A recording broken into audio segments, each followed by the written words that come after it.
Pintu itu dulu tempat kami saling menyapa setiap pagi.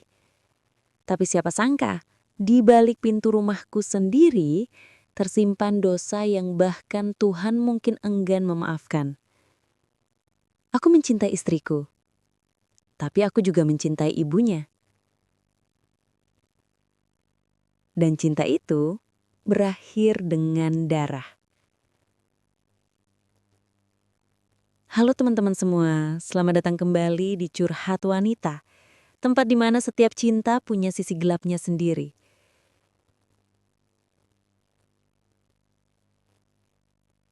Kali ini, aku akan membawakan kisah yang mungkin akan membuatmu berpikir dua kali sebelum percaya pada senyum seseorang. Sebuah kisah tentang Fajar, seorang pria yang terjebak di antara cinta dan dosa, antara kesetiaan dan keinginan yang tak seharusnya ada. Judulnya, Dosa di Balik Pintu Rumah. Dan percayalah, setelah kamu mendengarkannya, kamu gak akan pernah melihat hubungan keluarga dengan cara yang sama lagi. Aku pikir menikahi Lila adalah keputusan terbaik dalam hidupku. Tapi aku tak pernah tahu, di balik senyum lembut ibunya, Bu Rani, ada sesuatu yang jauh lebih berbahaya daripada cinta. Sudah setahun aku menikah dengan Lila. Kami belum dikaruniai anak, tapi aku bahagia. Setidaknya dulu. Lila bekerja di luar kota hampir setiap minggu. Ia pulang hanya di akhir pekan.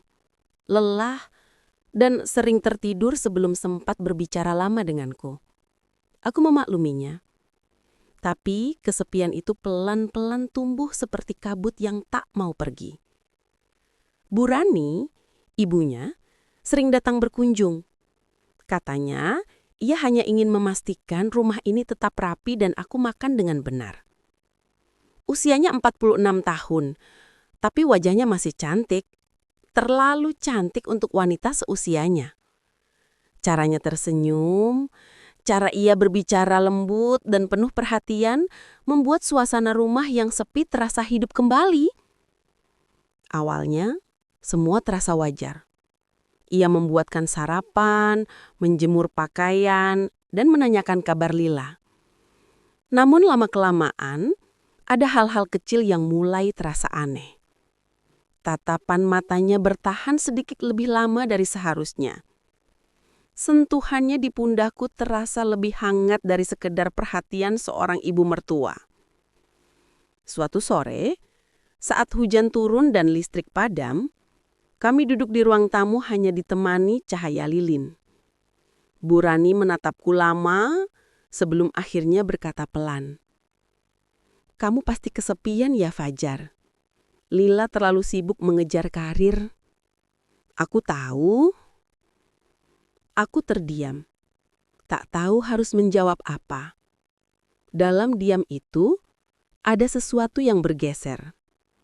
Batas antara rasa kasihan dan keinginan mulai kabur. Tatapan itu, tatapan yang seharusnya tak pernah kubalas, justru membuat dadaku berdebar aneh. Malam itu aku tak bisa tidur. Setiap kali memejamkan mata, wajah Bu Rani muncul di pikiranku. Tersenyum, dengan cara yang sama sekali tidak seperti seorang ibu mertua pada menantunya. Dan entah kenapa, sejak saat itu, rumah yang dulu terasa hangat, mulai terasa berbahaya. Sejak malam hujan itu, suasana rumah berubah. Bukan karena sesuatu yang nyata, tapi karena tatapan. Tatapan yang seolah menembus dinding, mengikuti setiap langkahku. Bu Rani semakin sering datang, dengan alasan yang terdengar masuk akal. Membawa lauk untukku, memeriksa tanaman, atau sekedar menanyakan kabar Lila. Tapi perlahan, semua itu terasa seperti alasan yang dibuat-buat. Suatu pagi, aku sedang menyapu teras saat Bu Rani muncul dengan senyum yang terlalu manis untuk disebut wajar. "Aku bawakan sayur asam kesukaanmu," katanya sambil menatapku lembut. "Kau masih ingat aja, Bu?" Jawabku berusaha tetap tenang. Ia tertawa pelan. "Tentu ingat, aku kan memperhatikan." Kalimat itu terdengar sederhana, tapi ada sesuatu di baliknya. Sore itu, saat Lila menelpon, aku tak sanggup menatap layar lama-lama. Suaranya terasa jauh, dingin, seperti datang dari dunia lain. Sementara di ruang tamu, Bu Rani duduk dengan tenang menatapku seperti seseorang yang sedang menyimpan rahasia besar. Hari-hari berikutnya semakin aneh. Kadang aku mendapati aroma parfum Bu Rani di kamar, padahal ia sudah pulang sejak pagi. Kadang ada gelas di meja yang masih hangat, padahal aku sendirian. Aku mulai curiga bukan hanya pada Bu Rani, tapi juga pada diriku sendiri. Ada bagian dalam diriku yang tidak ingin menghindar. Suatu malam, aku terbangun mendengar suara langkah di dapur. Saat kulihat, Bu Rani berdiri di sana, dengan pijama tipis menatapku tanpa berkata apa-apa. "Bu, ngapain malam-malam begini?" tanyaku gugup. Ia tertawa pelan. "Nggak bisa tidur." "Kamu juga?" Keheningan itu terasa panjang, terlalu lama. Cahaya lampu kulkas memantul di matanya yang lembut, tapi menyimpan sesuatu yang gelap. Narasi.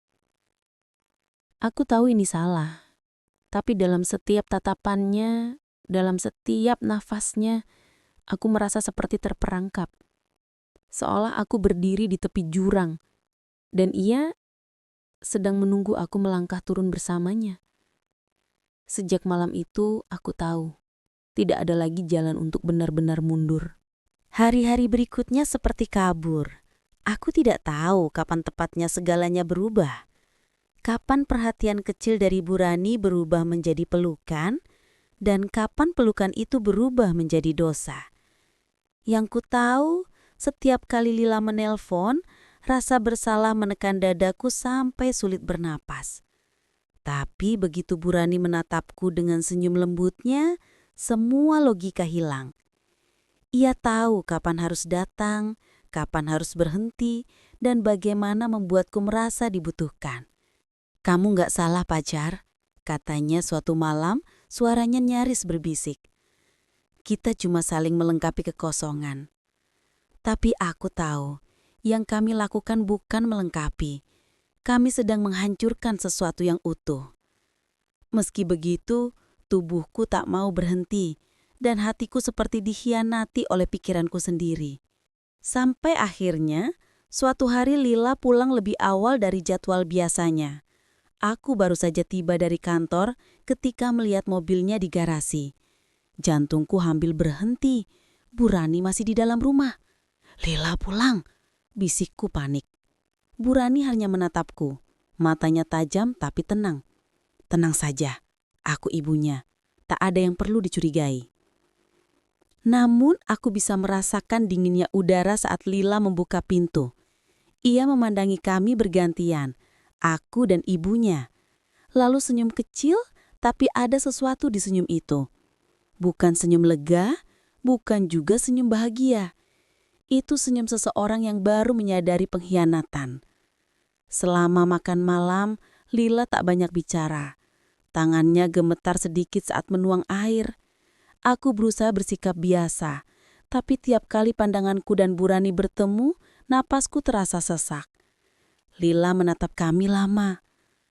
"Aneh ya," katanya pelan. "Mama sekarang sering banget ke sini. Padahal dulu, Mama paling malas ke rumah siapapun." Bu Rani tertawa kecil. "Kan aku cuma ingin bantu jaga rumah." Tapi aku tahu, Lila tak percaya. Malam itu, Lila tak tidur di kamar.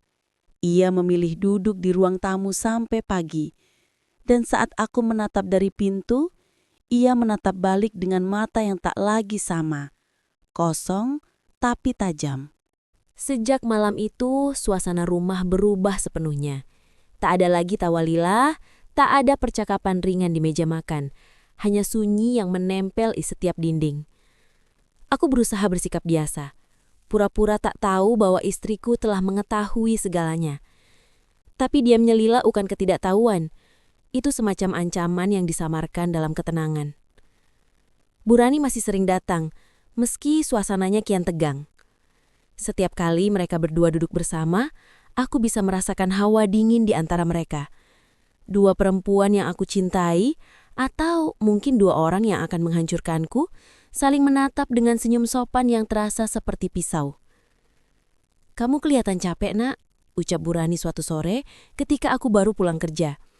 "Iya, cuma belum tidur cukup." Ia menatapku lama. "Malam ini aku mau bicara sama kamu, sendiri."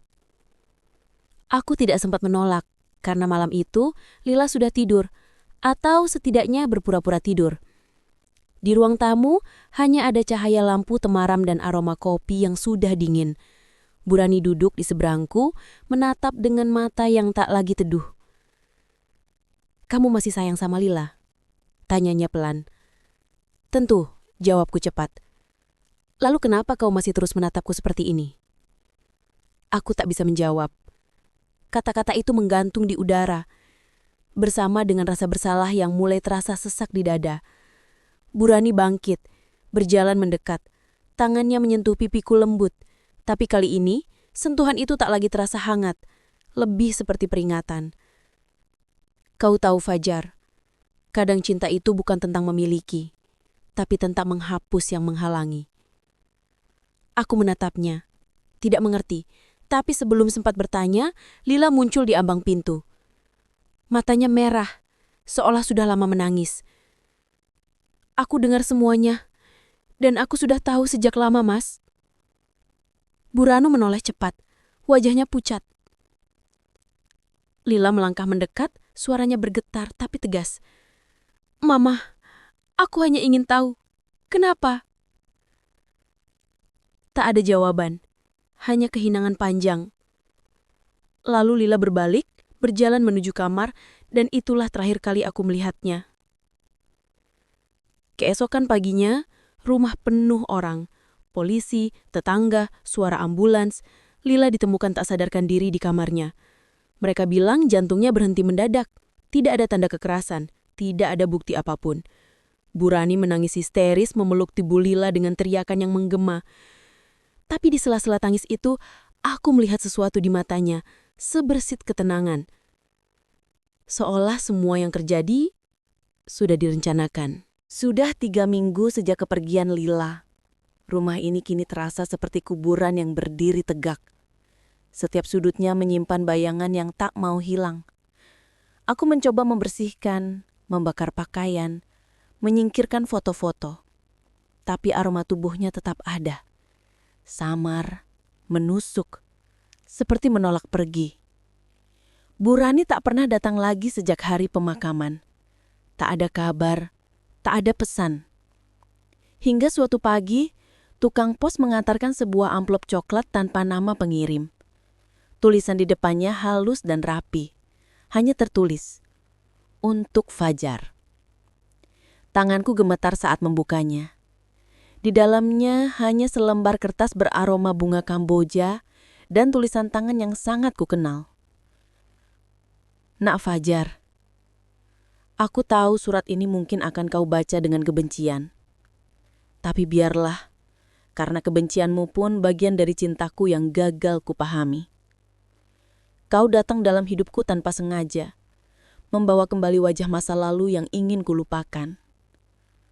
Kau mungkin tak tahu, tapi Lila bukan hanya anakku. Ia juga bayangan dari seseorang yang dulu menghancurkanku. Ayahnya, pria yang pernah bersumpah mencintaiku, lalu pergi meninggalkan luka yang tak pernah sembuh.